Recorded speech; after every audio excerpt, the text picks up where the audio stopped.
Good morning.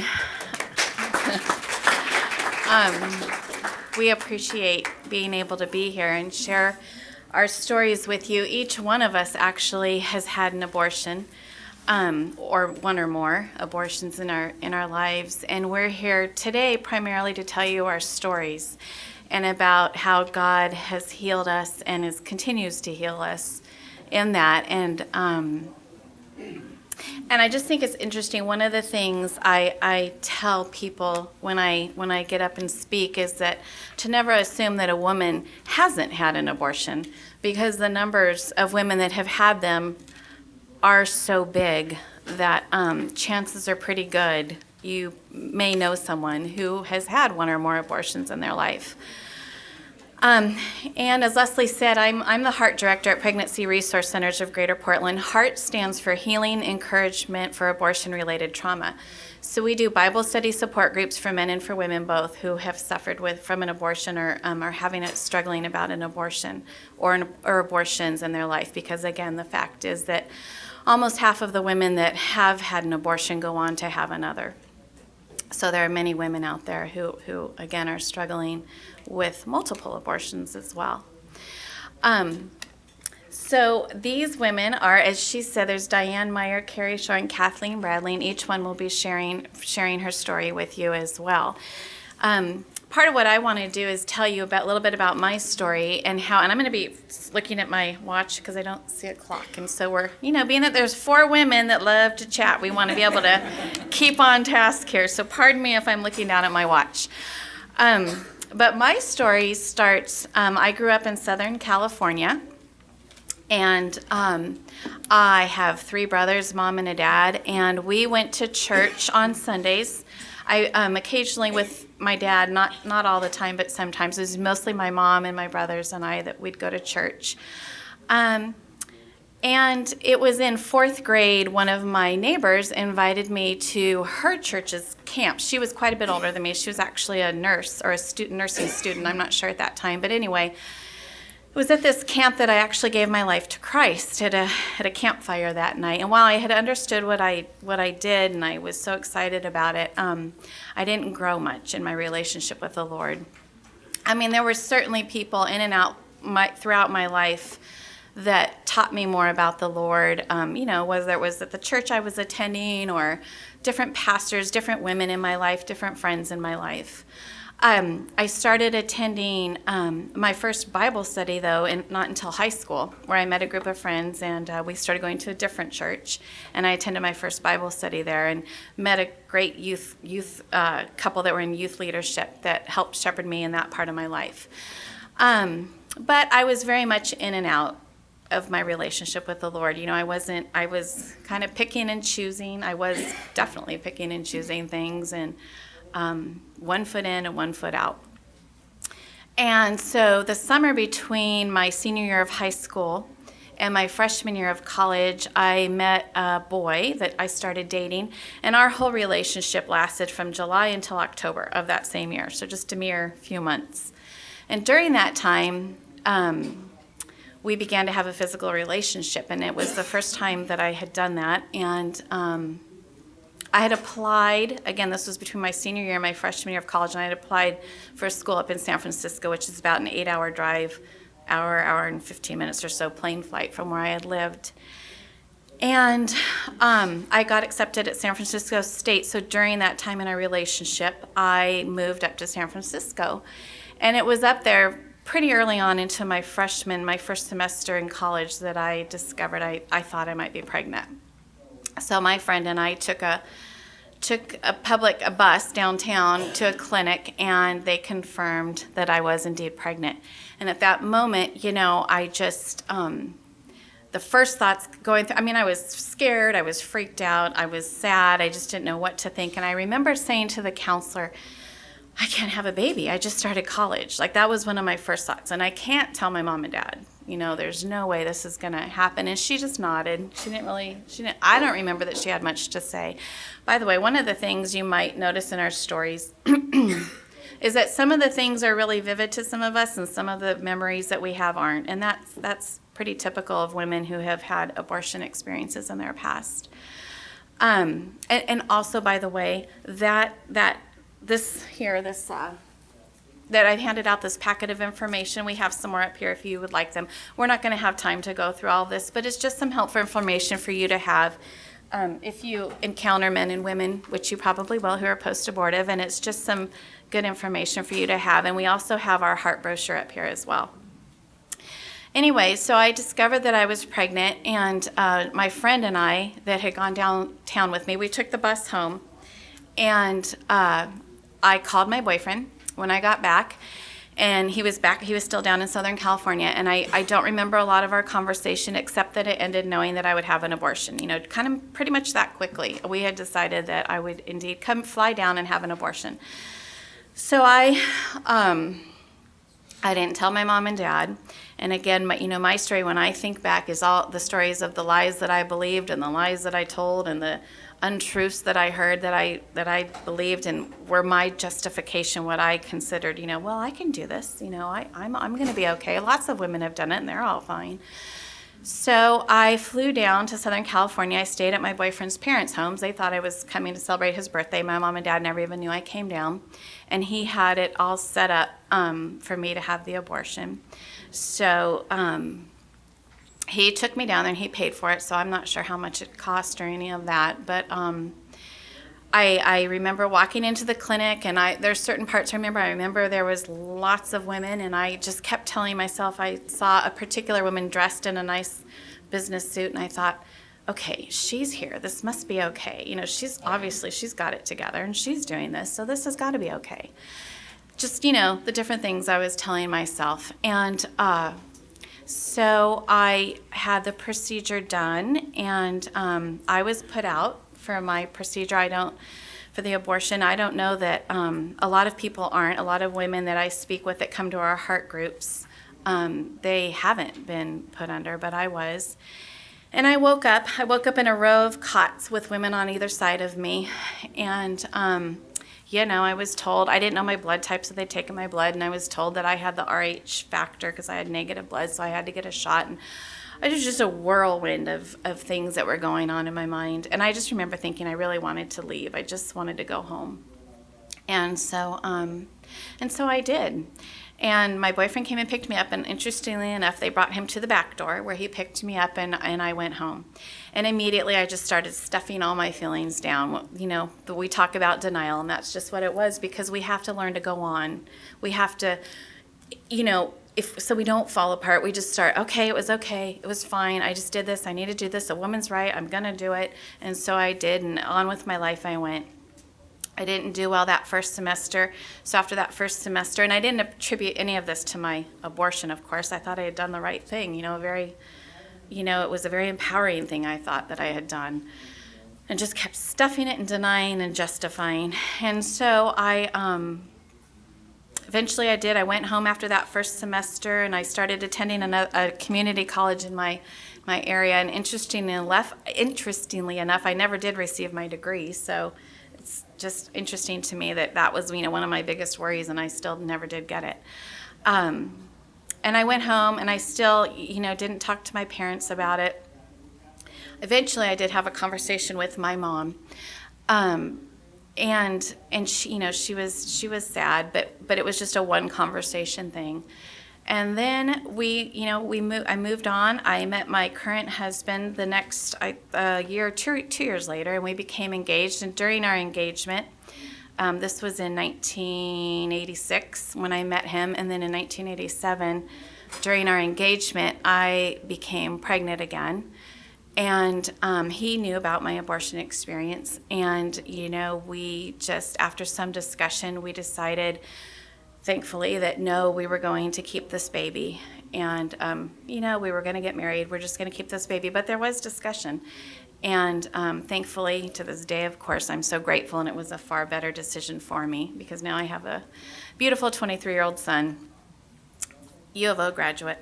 It just happened. We just got his diploma this week. So anyway, that was obviously a far better choice for me.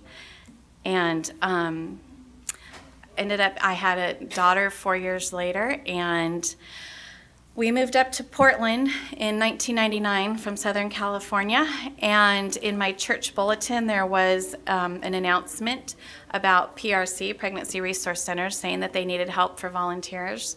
And I thought, oh, that sounds like fun. So I went to our local Pregnancy Resource Center in Beaverton. We have 5 centers, and Beaverton was one of them, is still one of them. And I went there and met with a woman named Cecile who gave me information about the center, and then saw that I had checked off I had an abortion. And she'd asked me if I'd ever been through any kind of Bible study or recovery program, and I said no, I had not. So she told me about Heart, and I told her, oh, that sounds like fun. Yeah, I would love to do that. Little did I know. So, it was a life-changing experience. So I went through my first Heart group, and it was an incredible blessing. God's grace is just poured out. It's hard work. It's painful work. It's always telling your story, telling us coming up and telling our stories. It doesn't get easier, and there's still consequences of things that we have to live with. Part of that pain, we always have that pain in our heart. But, God's healing grace, it's amazing what he's given us and the forgiveness. And now, our hope is that after Heart, these women understand that God forgives them and God loves them. And you can have a great, deep relationship with him, even if you have had an abortion or abortions in your past. And so eventually that's how I eventually became the assistant. Now I'm the director of Heart. And so again, I tell people it's so humbling, and it's only through the Lord that I'm here. So that's my story. And so now we're going to have Diane's going to come up and share her story, and we'll save time at the end also if you have questions. So save your questions at the end and we'll share them.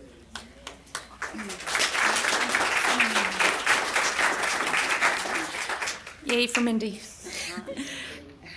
I'm sitting there listening to her, and I'm thinking, oh my gosh, I wish I was here to talk about anything else. I bet you all wish we were here to talk about something else too. And we can't be, because we're here. And you are an amazing group of people to come and listen to people talking about something so painful and so hard.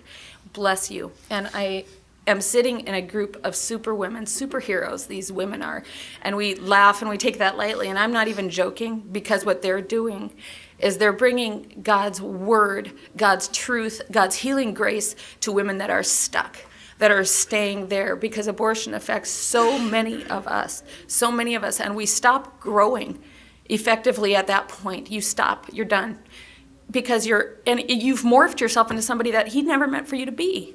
And these women are daily bringing in God's healing word to women that are stuck. So if you're considering at all being a part of the Heart group, get in touch with Mindy, because it is an opportunity that is amazing for you and life-changing to the women that have shattered their souls by their decisions that they've made. So that said, I'll say the stuff I don't want to have to say. So when I was 17 years old, my family had moved out of state. I stayed here, this close to homeless. And I found out I was pregnant. I kind of knew I was, but I ignored it because I was a really smart 17-year-old. And I found myself, I finally was able to get to Lovejoy. Went down there, and they examined me, and they sent me down for an ultrasound somewhere else at that time. And they said, oh, you're 26 weeks pregnant. Yeah, so I was crying like a 17-year-old because I was scared of pain. I didn't want to go through labor. That's why I didn't want to be pregnant. That's the only way I thought of it. Honest truth, that is how I thought of it. It's all about me. Because doesn't the universe revolve? Yeah, the universe revolves around me. So when they told me I was 26 weeks pregnant, I was crying, and they had their counselor come over, and she put her arm around my shoulder, and she says, hey, we can still help you. That's all it took, and I signed up. I was scheduled to go into a local hospital on a Saturday morning, and I came up with the money for it because I was working. And I showed up on Saturday morning early at that hospital, and I was shown into a room, a ward down in the hospital basement. Not that it matters, but it's the truth. And we were taken down. There was me and probably 12 to 20. I don't know exactly how many other young women, but there's cots lining along each wall. They told us to each find a bed, get on it, get undressed, and wait there. And so I did, and as I was waiting, I said, well, no, excuse me. Then they came one by one and wheeled us across the hallway to where a doctor waited. He injected saline into our abdomens. Then they wheeled us back. And I remember sitting on the bed and going, what do I do? You know, what do I do? I had no idea what was coming. And they told me, the nurse stopped. And I remember the nurses as being very abrupt and uncaring and cold. I get it now, but didn't at the time. So they said, wait there till you abort. And then she walked on. So I did. And the girls around me and I all began going into labor, hard, fast labor, which I was in no way prepared for. And the girls all began losing their babies. I was the last one. I don't remember how many people were there, but I remember I was the last one because they all did, all the way around me. I remember the girl on one side of me, as she lost her child, she was asking the nurses if hers was a boy or a girl. And that shocked me, even in the midst of my pain, because I was going, what are you even talking about? This isn't anything, we're just fixing this. And the girl on my other side, trying to crawl up backwards on her bed and escape when she lost her child. I felt like that too. And I finally lost my child. And I have that here, and I have that here. And so I left the hospital, and I did what Mindy did, and I did what millions of other women do, which again changes you from the inside out. And I squashed it down because I was never going to think about that again as long as I lived. So because I would never think of that again, my life could continue the way I wanted, right? Because that's how it works. If you don't think about it, if you don't deal with something, you can go on and do whatever you want because nothing matters anyway. So I continued my life. I was at that point that somebody found out I was close to homeless, and she says, I want to introduce you to the pastor of my church. And I go, okay, because I was going with the flow. Whatever happened, happened. It was fine. And she took me to her church and led me into the office, and I met Randy Alcorn. And Randy, he was just a pastor, you guys. He was a youth pastor, if I'm not mistaken. But anyway, he looked at me, and I remember him saying, well, what are your plans for your life? I had zero, nothing. And he says, well, I'll call you later. And I was couch surfing at somebody's house, and I got a phone call, and Randy says, hey, Diane, he says, I talked about it and prayed about it with my wife, Nancy, and we'd like you to come live with us at our house.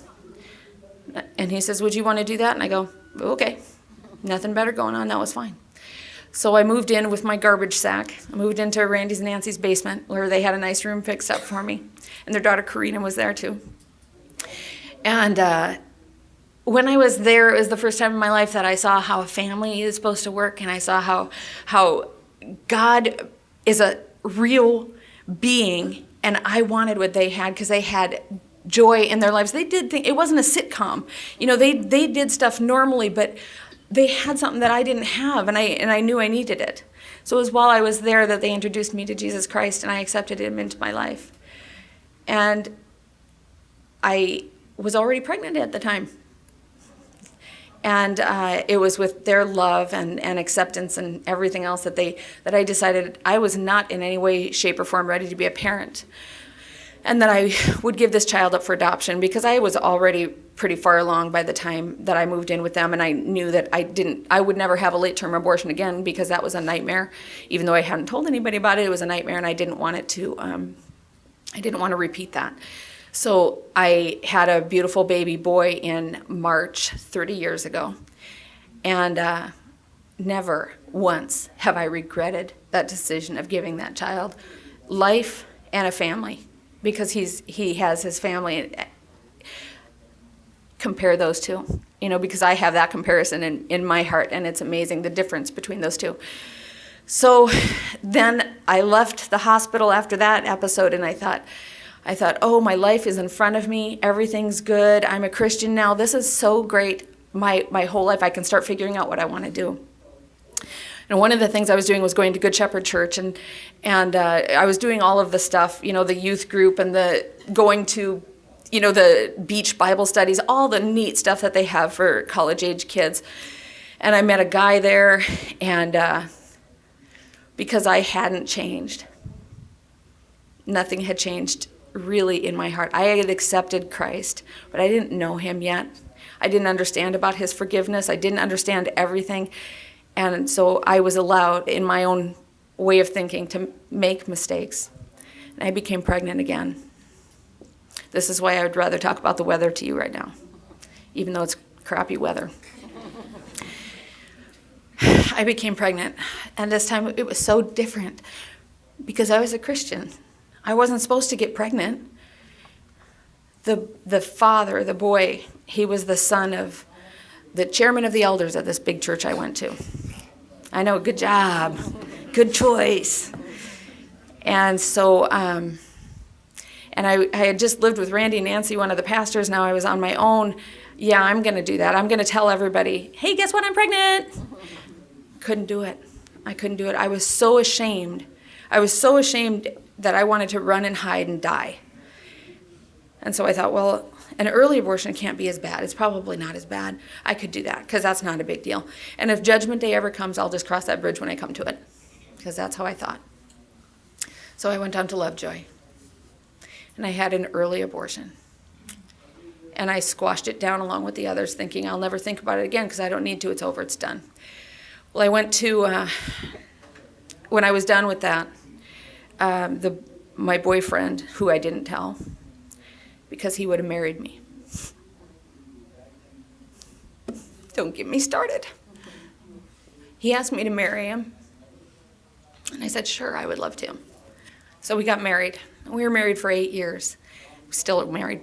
Didn't mean to scare you, but we're still married.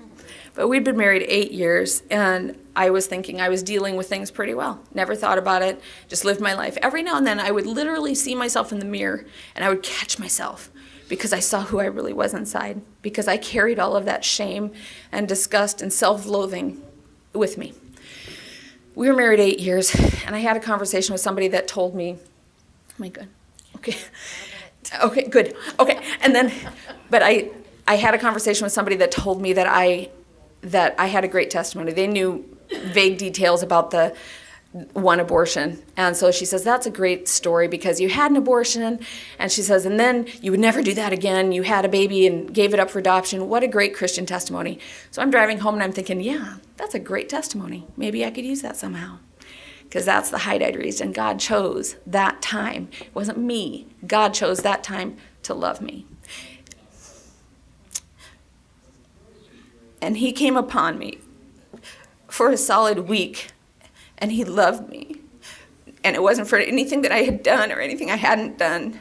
It was because I'm his, and he loved me, and he showed me that he loved me. For the first time, I began to look forward to heaven. I began to understand about this God, and I couldn't even talk or eat right or do my job for a week. At the end of the week, I'm in my room kneeling, doing laundry. And I was praying like I was all week long, and I was saying, God, I understand now about loving you. I would do anything for you. I would. And at that minute, my sin, along with all the years of deceit and hypocrisy and I'm better than you, came crashing down on me. And I began to weep. I began to weep for the children that I had lost. And then I asked him to take my life because I was not going to be able to go to Rod and tell him what I had done. Because my husband loves babies more than any man alive.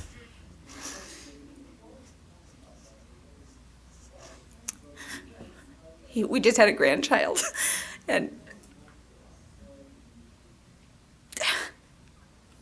but God reminded me of his love, and I was able to go to Rod, and I told him it's the worst thing that he could think of.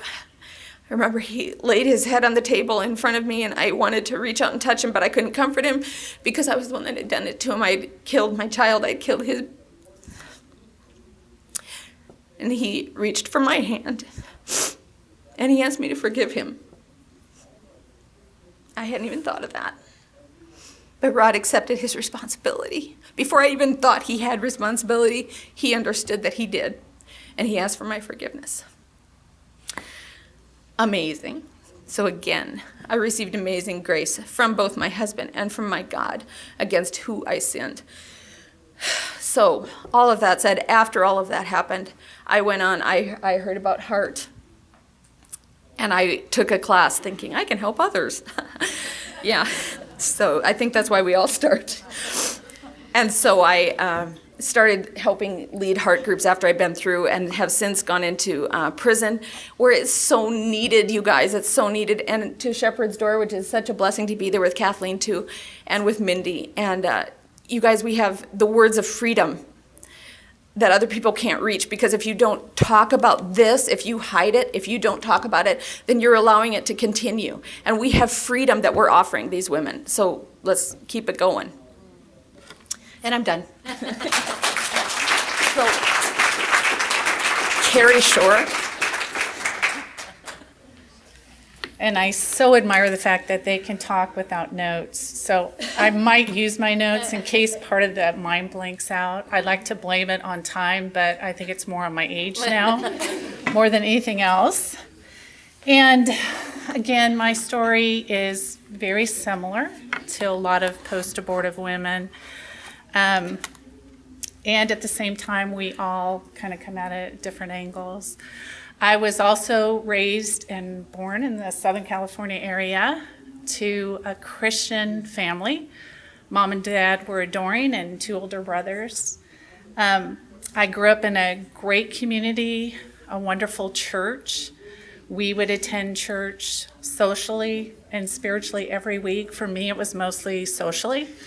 I enjoyed the youth groups. I enjoyed all the programs that we attended.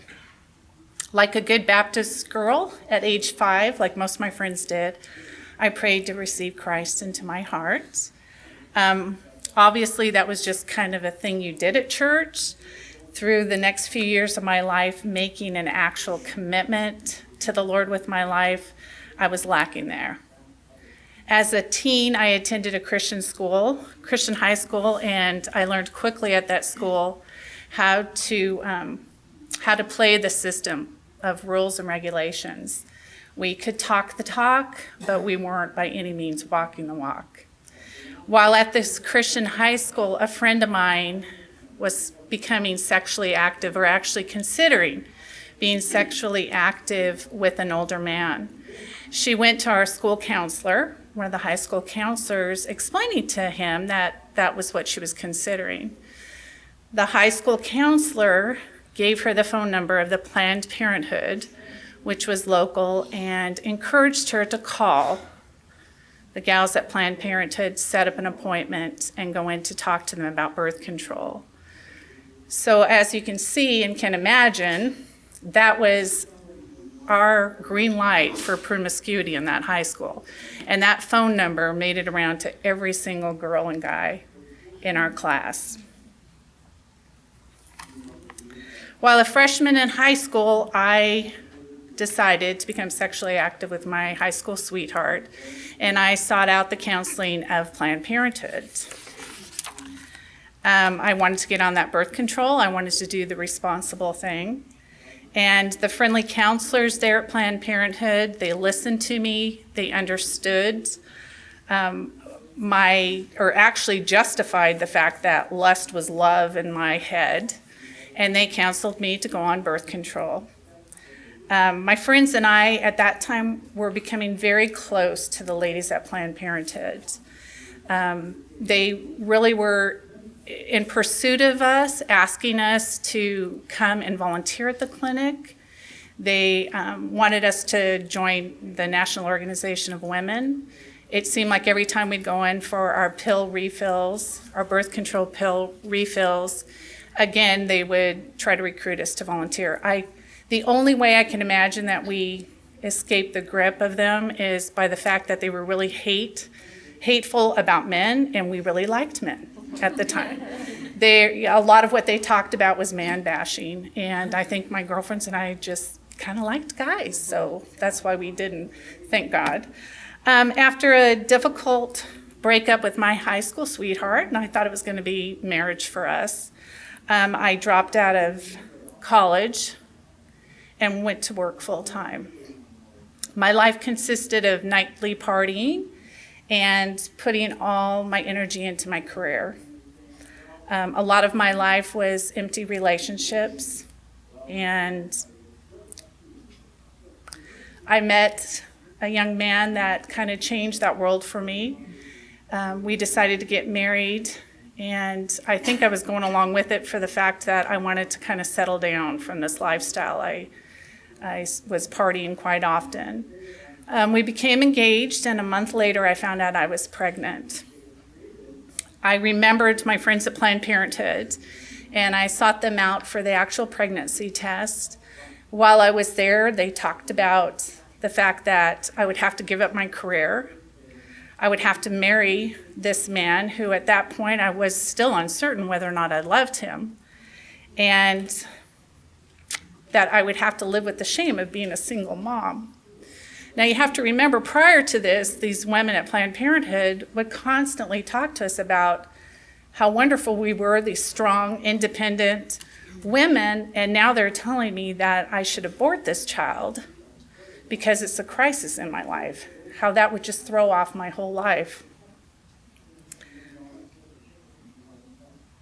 My reason for considering abortion is that I didn't want my so-called Christian life to catch up with that sinful life because I was living two different lives.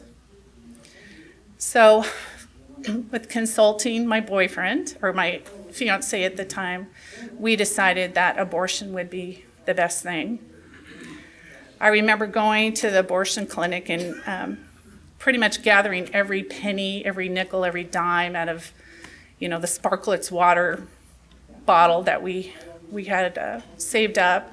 I can't quite remember the price of the abortion, but I also, like these ladies, remember going into a large room filled with many, many women, and then being put out for my abortion.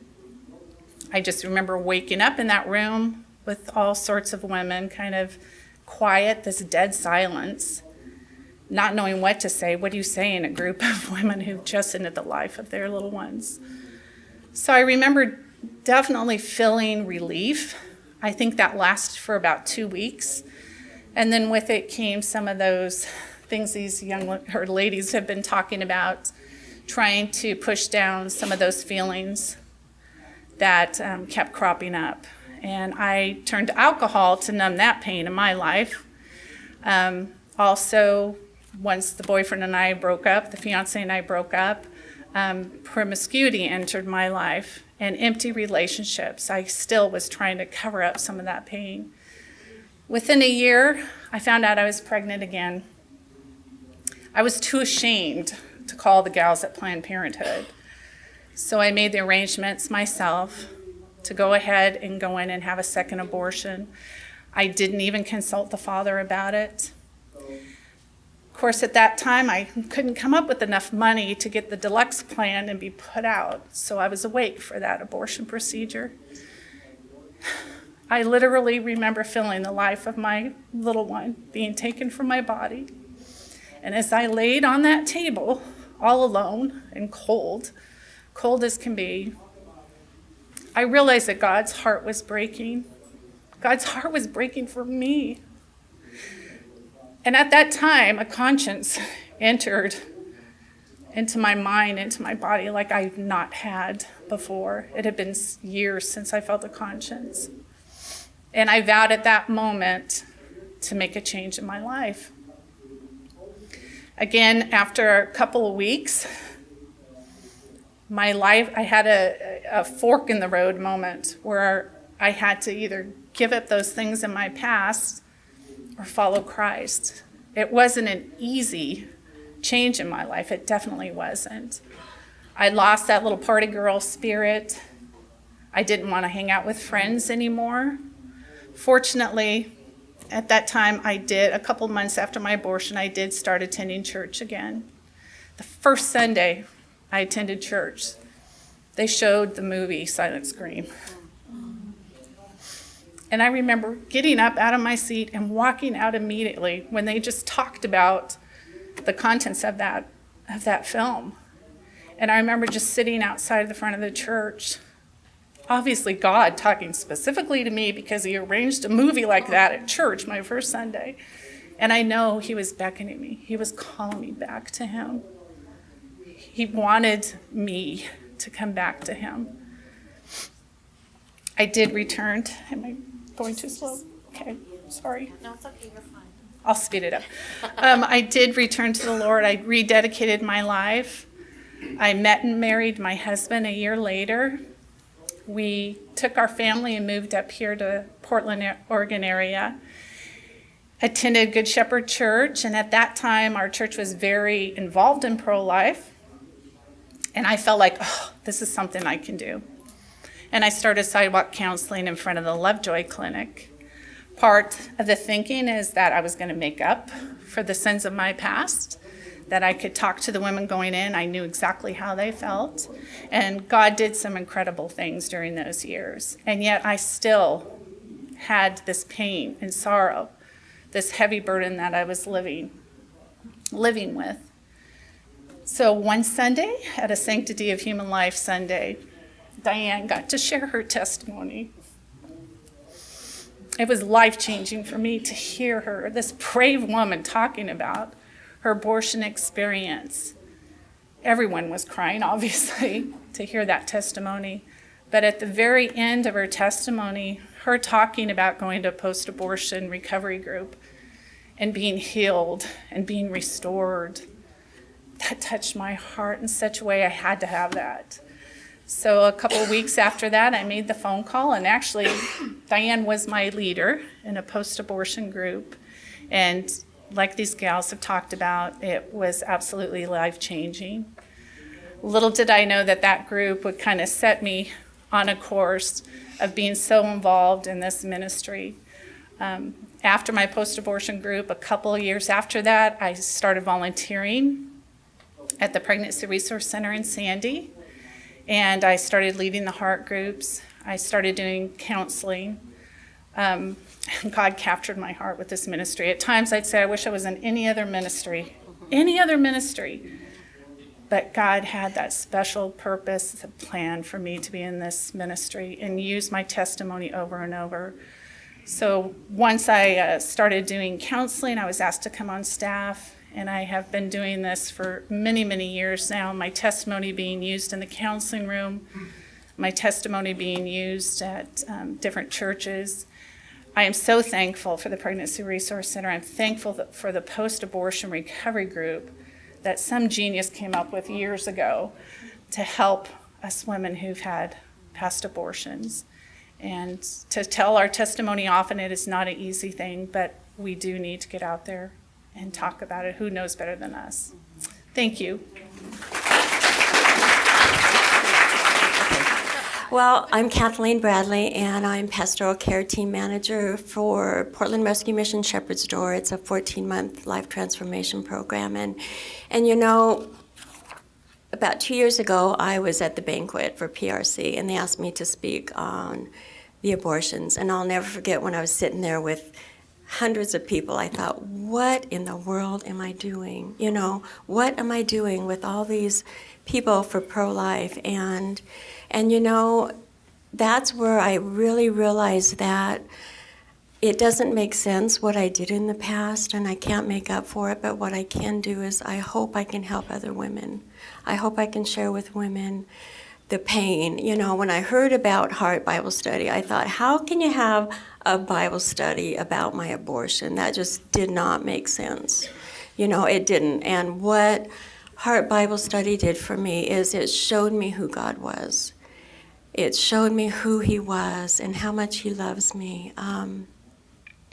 Because I remember right before the Heart Bible Study, I really believed that was the one sin that was unforgivable. I really believed that. And the Lord just set me in my place, and he said, who do you think you are? Who do you think you are? So that means I didn't die on the cross for you, and I'll never forget that. It was like, whoa. You know, he did forgive me, but I had to learn to forgive myself. And that took time. And even today, you know, listening to Abby Johnson, my heart hurts for my babies. my abortions, and I've had 3. And, you know, I grew up in a home where you don't talk and you don't feel. You know, you just buck up, work hard, and you'll be okay. And so what I learned is don't talk and don't feel. So when I was 18 years old, I was pregnant. I got pregnant, and I didn't tell anybody, of course, because it was my problem, and I had to take care of it myself. So what I did is, it cost me $1, and that today, it just makes me angry when I think of that. My parents belonged to an HMO that is still an HMO, and I gave them my card, gave them $1, and I had an abortion just like that. And they never gave me counseling. Somebody asked me that, did you ever get counseling? I thought, no, I don't remember that. You know, I don't remember a lot. But what I do remember is I do remember the procedure because I was awake, and I will never forget what I went through. And it's humbling, and it's hard to really realize that I could do that, you know. But what I did is I really thought I had to do it myself. And so I remember after I had the abortion, I went down to California and spent a couple weeks with my cousins. And I'll never forget, I was just lying on the beach. It was warm out, and I started crying, and I couldn't stop crying for a week. And I finally got back home, you know, started drinking and doing drugs. And then I got married, and I have 2 beautiful daughters, and I was married for 7 years. And at the end of that, I got divorced because of physical violence, and so in that meantime, after I got divorced, I had 2 more abortions, and they put me out for those 2, and it was my OBGYN that, you know, helped encourage me. But again, it was my choice that I did. So anyway, what I did is at 30 years old, I got clean and sober, went through treatment, and started working really hard because I thought if I just work hard and help others, I'm going to be okay. Because you don't talk about it, and I don't think I ever told anybody what I've done. So what I did is I became a drug and alcohol counselor, went to college, you know, started helping people. And within a matter of years, my world came crashing down on me. I just lost it. And so at 50 years old, I went through Shepherd's Door Life Transformation Program because I had relapsed and I lost everything. And what I did is I got to the lies that I believed is I have to do it myself, and I'm pathetic, you know, I'm just pathetic. And I had so much shame and guilt. But underlying that, I thought if I could just do it myself, I'll be okay, because you don't trust people. And so what I did is I went through the program, and it changed my life, and I learned who God was. And so today I'm pastoral care manager, and that's totally God's grace, you know, in my life. And I can go through and take women through Heart Bible Study. And I tell you what, these women make it. Without Heart Bible Study, they go back out and relapse. But there's many of these women, probably 80%, that have had abortions, and I'm able to help them through that. So, you know, Heart gave me my heart back, and it really did. And I'll never forget the day my daughter told me on Mother's Day, and it was after I went through Heart. She says, "Mom, I have never felt so close to you as I do today." And she didn't know, and I was able to tell her what I did in the past. And I'm married now, and I've been married for 2 years. And I tell you, that was the one thing I was afraid to tell my husband. But before we got married, the Lord said, you need to tell him. And so I did. And he wept for me after I told him that. And I thought, that's God's grace on my life. And Heart did give me my heart back. So thank you. And thank you for being here.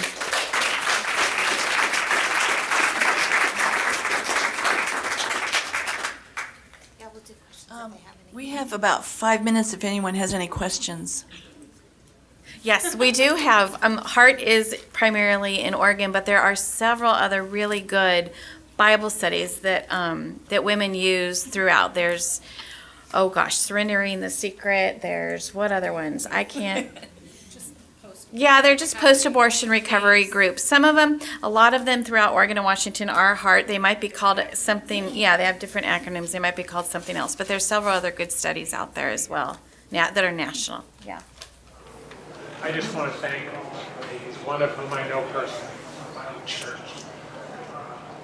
I applaud your courage, your transparency, and I just want to say to you, in my view, you all are modern day heroes.